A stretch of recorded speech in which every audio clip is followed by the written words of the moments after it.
औज़ुबिल्लाहिमिनश्शैतानिर्रजीम बिस्मिल्लाहिर्रहमानिर्रहीम। अज़ीज़ तलबा अस्सलामु अलैकुम, कैसे हैं? वेरी गुड जी। तो आज हम नए लेसन के साथ हाजिर हैं यहाँ। लास्ट सेशन में हमने प्रोनाउन और इसकी काइंड्स के बारे में पढ़ा था। तो आज हमारे पास जो है आगे वर्ब की काइंड्स हैं जो कि हमारे 9th के सिलेबस में आने वाली हैं। तो वर्ब किसे कहते हैं? काम को। जो लफ्ज किसी काम को, एक्शन को, अमल को जाहिर करता है वो ग्रामर के लिहाज से वर्ब कहलाता है। आज हमारे पास उसकी काइंड्स हैं। तो पहली काइंड है इसकी जी रेगुलर वर्ब। ठीक है, रेगुलर वर्ब किसे कहते हैं? पीछे हमने पढ़ा था रेगुलर नाउन। रेगुलर नाउन कौन सा था? जिसकी जमा बनाने के लिए एस या ईएस लगाते हैं। तो यहां पर है रेगुलर वर्ब। तो रेगुलर वर्ब वो वाला वर्ब होता है जिसकी फॉर्में ईडी से बनती हैं, जैसे play, played, played, wash, washed, washed. आप क्या करते हैं? Play, played, played. हाँ, प्ले, प्लेड, प्लेड। ठीक है, यानी ईडी के साथ जिन वर्ब की फॉर्म बनती हैं उनको रेगुलर वर्ब कहते हैं। ठीक है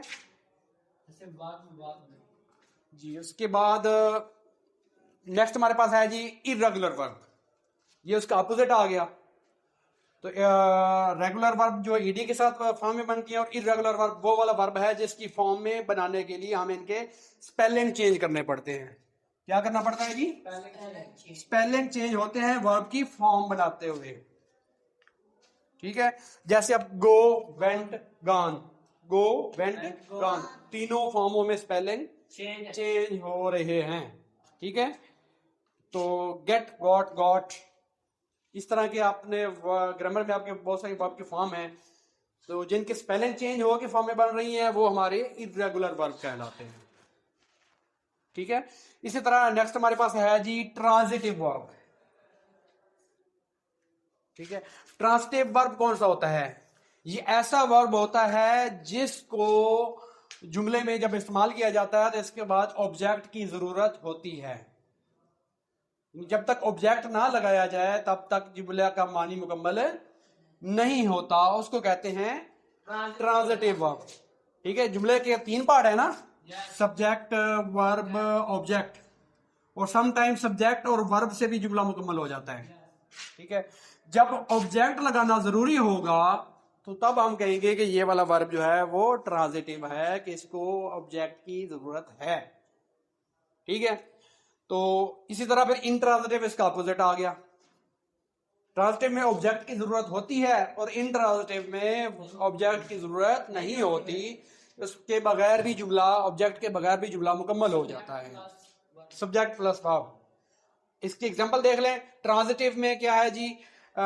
जैसे अली प्ले, अली खेलता है।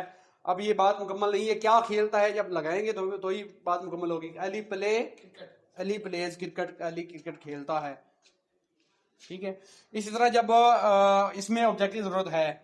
और इंट्रांजिटिव की एग्जांपल में देखें जी कि इसमें जिसमें ऑब्जेक्ट की जरूरत नहीं होती, जैसे बेबी क्राइज, बच्चा चिल्लाता है।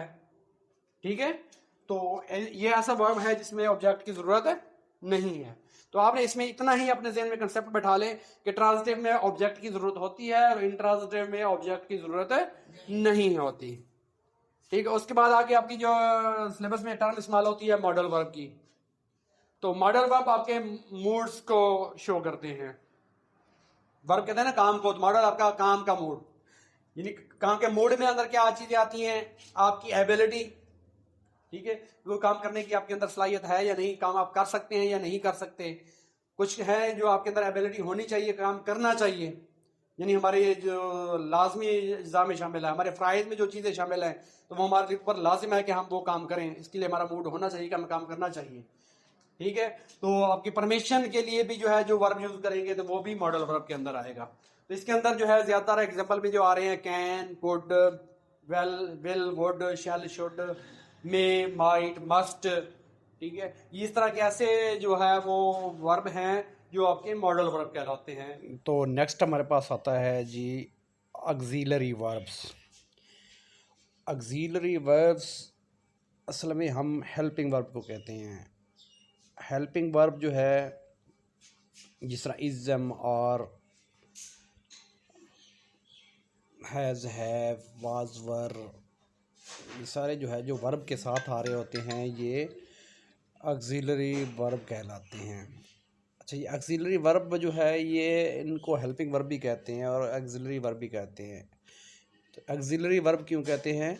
ऑक्सिलरी वर्ब जब ये helping verb as a verb use होंगे तो हम इनको ऑक्सिलरी वर्ब कहेंगे, और हेल्पिंग वर्ब में जो है जब ये मेन वर्ब के साथ होंगे तो वो हेल्पिंग वर्ब कहलाएंगे।